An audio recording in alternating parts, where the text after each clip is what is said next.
Hi friends, ஒரு bro வந்து பார்த்தீங்கன்னா மாட்டு சாணி காய்ச்சி குடிக்க சொல்லியிருக்காரு. அவருக்காக சரப்புறன்னு பண்ணுறோம், சாணி காய்ச்சி குடிக்கிறோம். வாங்க போகலாம்.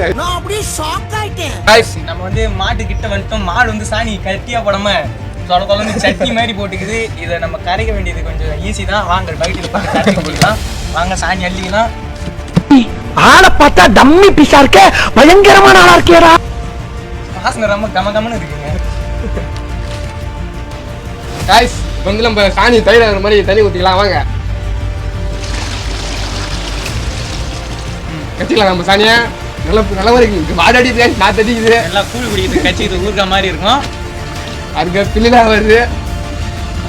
இவர் நல்லா சாப்பிடுவாரு, நல்லா வாசம் பிடிக்கிறாரு. அதெல்லாம் தூக்குறாரு காய்ஸ். ஹாய் ஃப்ரெண்ட்ஸ், சாணி எல்லாம் கச்சாச்சு. இப்போ ஃபர்ஸ்ட் யார் குடிக்க போறா? நம்ம ப்ரோ குடிக்க போறாரு. நான் குடிக்கணுமா? கர்மா